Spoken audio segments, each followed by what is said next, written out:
In a quiet African village surrounded by rolling savannas and mysterious forests, lived a young girl named Abeni, whose childhood was woven with dreams as vivid as the wildflowers that dotted the fields. Born to a humble family, she grew up with big dreams, imagining herself one day becoming a mother and raising children who would bring laughter and life to her home.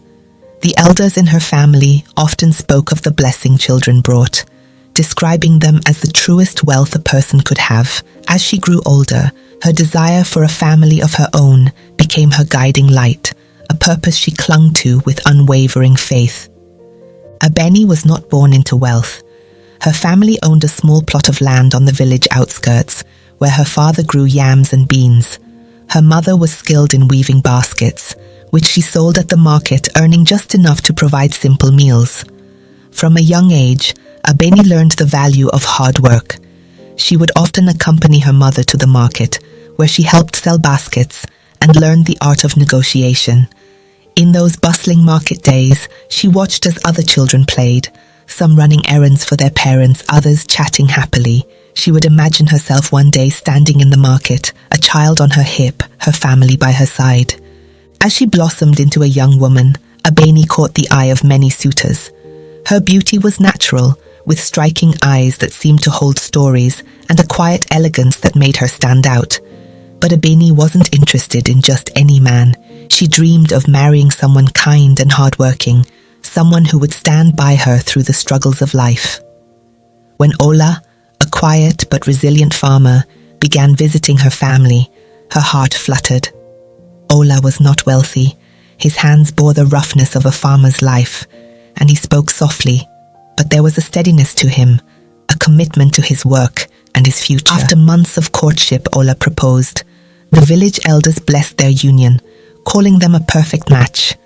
Abeni's heart brimmed with hope as she looked forward to a life of hard work and happiness with the man she loved. Together, they could carve out a life of contentment rooted in their shared dreams. They built a small hut at the edge of the village and began their life together with little more than a plot of land, a few goats, and a shared vision of a family. The first few years of their marriage were full of optimism. They worked tirelessly, tending to their crops and expanding their small farm. Abeni continued to sell her mother's baskets at the market, but now she added produce from their farm, yams, beans, and ground nuts. Her heart swelled with pride each time she sold a basket or a handful of yams, knowing that her efforts were helping build a future for her and Ola. The villagers admired their resilience, seeing the young couple's dedication. But as the years went by, their dreams began to slip further out of reach.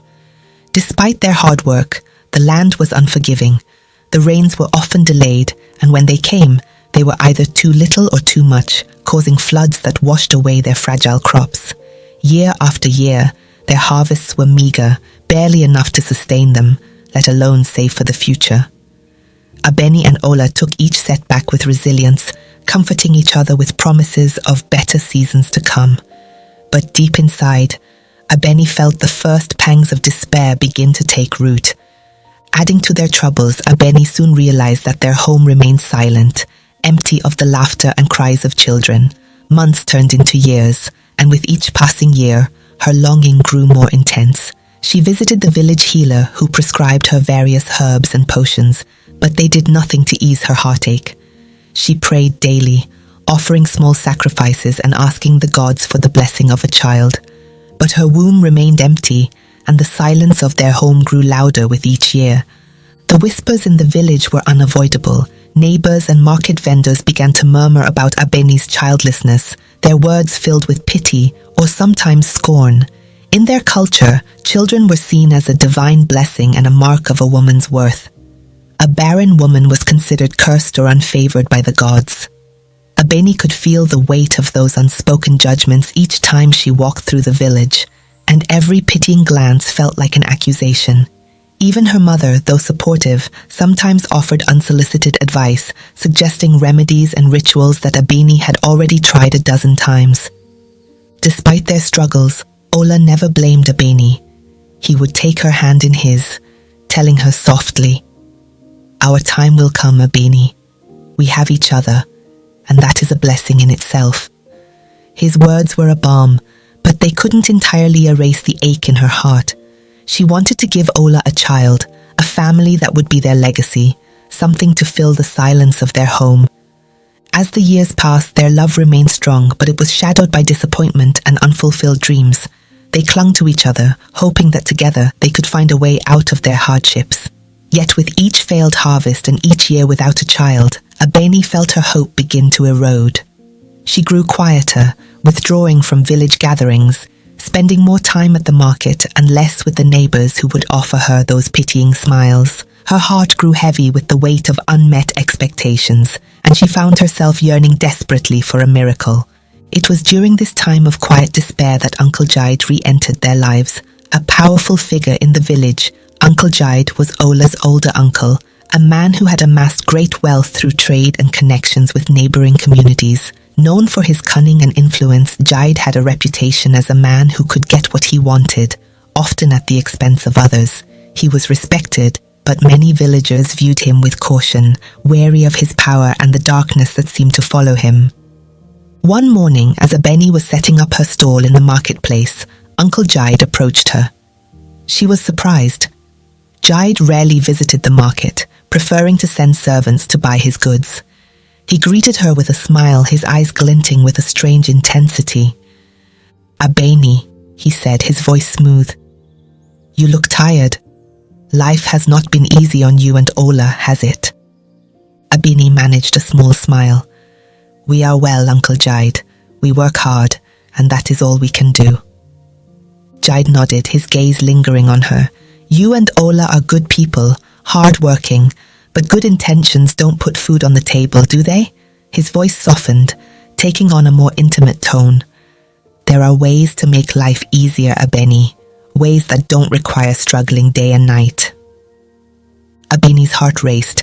She could feel the weight of his gaze, the way his words wrapped around her like a whisper of temptation. "What do you mean, Uncle?" He smiled, leaning closer. "Come by my hut tomorrow night. Let's talk in private. There may be things we can do for each other, ways to help you and Ola find a better life." Abeni's mind whirled. She knew of Uncle Jide's reputation, of the rumors that surrounded his wealth.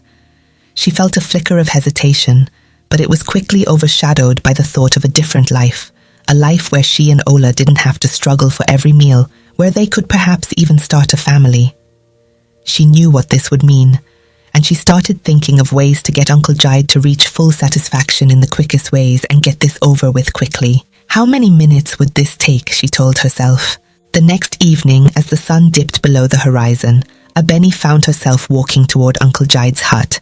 She untangled her braids and wore one of her best dresses in hopes it'll help get this over with.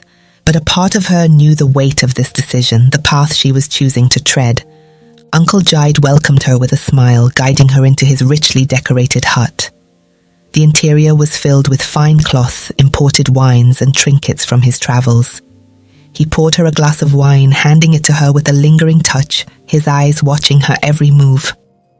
"You've made the right choice, Abeni," he said, his voice smooth and inviting. "After tonight, you and Ola will never have to worry again." She could feel the tension in the air, the way he leaned closer, his hand brushing her arm. For a brief moment, she allowed herself to imagine the life he promised, a life of ease and comfort.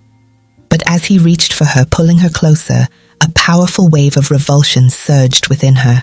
She felt his breath on her skin, his touch too familiar, and suddenly she knew she couldn't go through with it. I can't do this," she whispered, setting down her glass and stepping back. "I'm sorry, Uncle. I can't betray Ola." Jide's face twisted in frustration, his voice turning cold.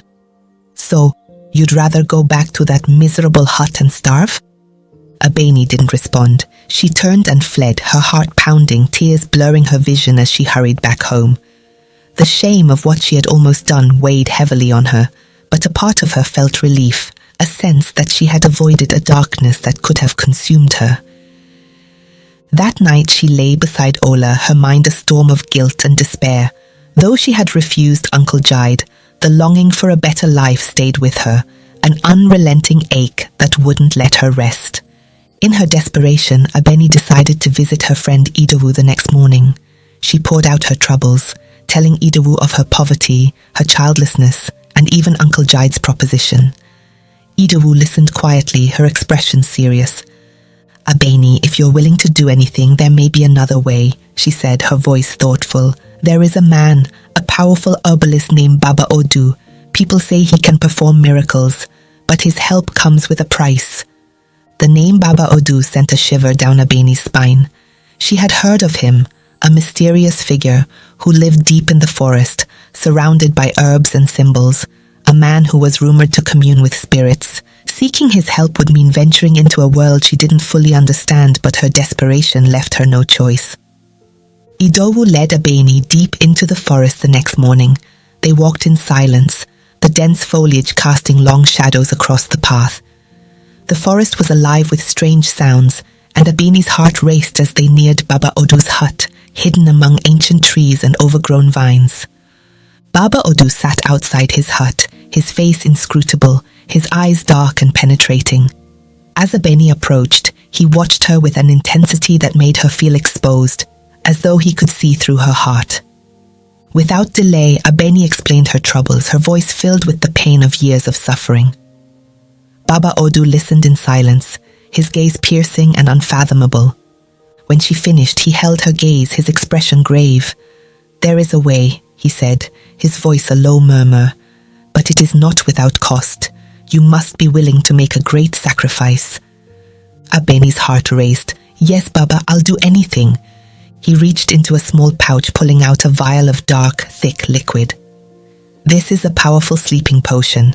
Tonight, mix it into your husband's food. When he falls into a deep sleep, you must..." He paused, letting the weight of his words settle. "Remove his manhood." Abeni's stomach turned, her mind reeling. "You want me to..."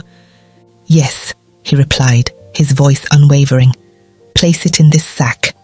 He handed her a calabash bag inscribed with strange symbols. "Then, take it to the T-junction at the edge of the village and leave it there. Return with his blood, boil it into a soup and sell it at the market. This will bring you the wealth you seek." As she left Baba Odu's hut, the calabash sack and potion hidden in her pouch, Abeni felt a heavy silence settle within her. Idowu walked beside her, her face solemn and quiet. Abeni was grateful for her friend's support, though a part of her wondered if Idowu truly understood the weight of what Baba Odu had asked of her. They returned to the village just as dusk was falling, the soft orange glow of the setting sun casting long shadows over the path. Idowu hugged her tightly before leaving her at the door of her hut, whispering, "Be strong, Abeni. The gods are watching over you." That night, as she prepared their evening meal, her hands shook, and she struggled to steady her breath. She poured the potion into Ola's portion of soup, watching as it dissolved into the broth. Her heart pounded as she carried the bowls over to him, her throat tight with dread. They ate in silence, and she watched as his eyes grew heavy, his head nodding as he fought to stay awake. Within minutes, he was slumped over, breathing deeply, lost in a dreamless sleep. Abeni sat across from him, staring at the knife she had placed nearby. Her hands trembled as she picked it up, her mind racing with a mix of horror and determination. She thought of all the years they had struggled, of the life they had dreamed of, the family they had hoped to build. She had tried everything else, prayers, sacrifices, remedies. Now, this was her only option. Taking a deep breath, she knelt beside him, murmuring a quiet apology as she raised the knife. With one swift, desperate motion, she severed his manhood, placing it into the calabash sack and immediately using a white cloth to cover it to avoid a lot of bloodstains. Even though her hands were stained with blood, her mind was numb with horror as she followed Baba Odu's instructions. In the pre-dawn darkness, she walked to the T-junction, her heart pounding with every step. The village was silent, the world around her bathed in shadows. When she reached the T-junction, she placed the sack on the ground, whispering a plea to the spirits to bless her sacrifice. Then she turned and hurried back to her hut, her mind blank with exhaustion. As dawn broke, she boiled the blood into a thick, dark soup, adding herbs and spices to mask the scent. By the time the morning sun had risen high above the trees, her pot of soup was ready. She carried it to her market stall, her face pale but her resolve firm. She told herself that this was for Ola, for their future, for the life they had longed for. During this time, Ola lay in bed, his face pale and expressionless. Though he survived, he lay there unconscious. The next morning, she set up her stall at the market, hoping no one would sense her unease. Villagers began to gather, drawn by the rich smell of the soup, and before long, a crowd formed around her stall. Abeni served bowl after bowl, her movements quick and methodical, her heart pounding as she watched coins pile up beside her. More than 200 villagers tasted her soup that day, each one praising its flavor, some even returning for seconds. By the day's end, her earnings were enough to fill a small pouch, more money than she had ever dreamed of making in a single day. Back at home, Ola lay in a deep, unnatural slumber, his face pale, his breathing shallow. Abeni had left him chained to their bed, fearing he might awaken and discover what she had done before she was ready to face him. She told herself it was necessary, that she had made the sacrifice for both of them. But as the hours passed, gnawing guilt began to eat at her, a deep and painful realization of the betrayal she had committed. The following day, as she counted her earnings, she heard a sound from the hut, a low groan followed by a ragged gasp. Ola had awoken. Abeni's heart raced, and for a moment she stood frozen outside, afraid to face him, afraid to see the horror in his eyes when he understood what she had done. Inside the hut, Ola blinked groggily, his mind foggy as he tried to orient himself. He reached down instinctively, only to find his wrists and ankles bound with thick ropes. Confused and alarmed, he struggled against the restraints, but his body was weak and his movements were feeble. His mind reeled, trying to make sense of what was happening, when he felt a sudden sharp pain between his legs. The realization crashed over him, and a scream tore from his throat, filling the small hut with a sound of raw anguish. Abeni flinched as she heard his scream, a sound so full of pain and betrayal that it seemed to echo off the walls and reverberate through her very soul. She covered her ears, but his cries continued, desperate and heart-wrenching, and she felt a wave of nausea wash over her. She knew it would only be a matter of time before the villagers grew suspicious, before questions began to surface about Ola's sudden absence. Over the next few days, Abeni continued to sell her soup, but her success felt hollow. Ola's absence had not gone unnoticed, and whispers began to circulate through the village. Neighbors and friends inquired about him, asking why he had not been seen at the market or working in his fields. Abeni offered excuses, telling them he was unwell, that he needed rest, but she could see the doubt in their eyes, the way their glances lingered on her, full of suspicion and unasked questions. One evening, as the sun began to set, a neighbor named Atunke was taking her usual evening walk near Abeni's hut. She enjoyed the quiet hours of dusk, the cool air, the sound of crickets chirping in the distance. But that night, as she passed by Abeni's home, she heard something that stopped her in her tracks. A muffled cry followed by a long, anguished scream.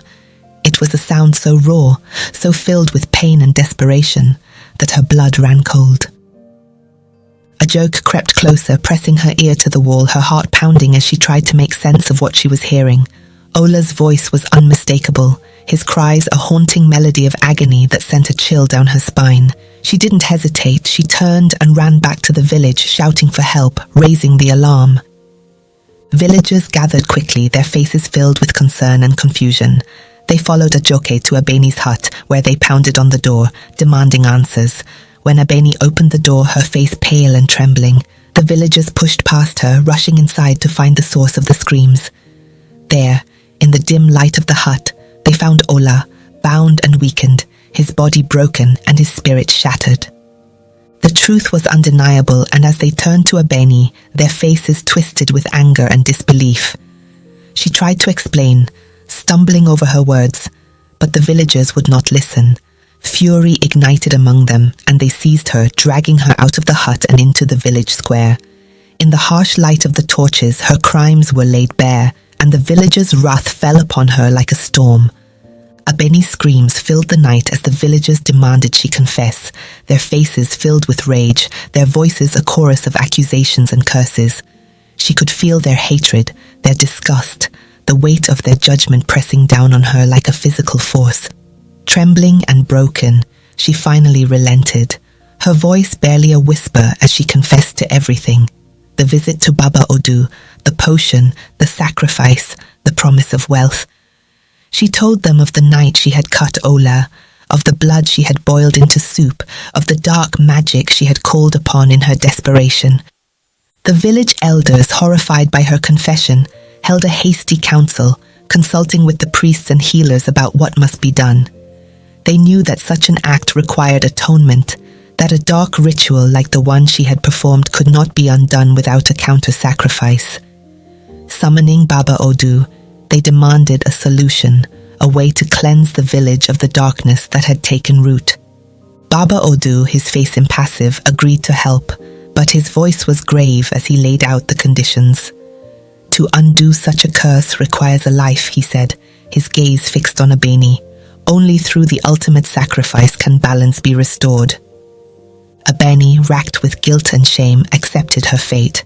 She knew that she could not undo the pain she had caused, that the price of her actions had always been too high. Her voice was barely a whisper as she agreed to give herself in atonement to face the consequences of the choices she had made. 8 days later, under the light of the full moon, the villagers gathered in a solemn circle around Baba Odu and Abeni. The air was thick with the scent of burning herbs, the smoke rising in wisps that danced in the moonlight. Baba Odu chanted in a low, resonant voice, his words ancient and unfamiliar, weaving a spell that filled the night with eerie, otherworldly energy. Abeni knelt in the center of the circle, her heart heavy but her face calm. She felt a strange peace settle over her as Baba Odu's words washed over her, as though she were finally free from the burdens that had haunted her. Her mind drifted back to memories of Ola, to the early days of their marriage, to the dreams they had shared before poverty and desperation had twisted her heart. As the ritual reached its climax, a chill washed over her, her vision blurring as she felt her spirit begin to slip away. The villagers watched in silence, their faces solemn, their voices hushed as they bore witness to her final moments. With a final shuddering breath, Abeni slumped forward, her life ebbing away as the curse was lifted. In the days that followed Abeni's death, the villagers worked to heal Ola, their hearts filled with a mixture of pity and reverence. Baba Odu performed a final ritual, calling upon the spirits to restore what had been taken from him. Through a mysterious and intricate ceremony, Baba Odu's powers worked to heal Ola's physical wounds and restore his spirit. Though his manhood was miraculously returned, the emotional scars ran deep. Ola's recovery was slow, each day a struggle as he tried to rebuild his life from the ashes of betrayal and loss. But as the months passed, he began to find strength, his heart gradually mending as he opened himself to the possibility of new beginnings. Years later, Ola remarried his new wife, a kind and gentle woman who brought warmth and laughter back into his life. Together, they built a family, welcoming 8 children into their home, each one a blessing that filled the silence that had once haunted his hut. Ola's life, once defined by sorrow, became a testament to resilience and healing, a story that the villagers would tell for generations. As for Abeni, her tale was remembered as a cautionary legend, a story whispered around fires, a reminder of the dangers of desperation and the heavy price of forbidden magic. The villagers spoke of her as both a tragic figure and a warning, her life a lesson passed down to remind future generations of the darkness that lay hidden in the pursuit of fortune at any cost.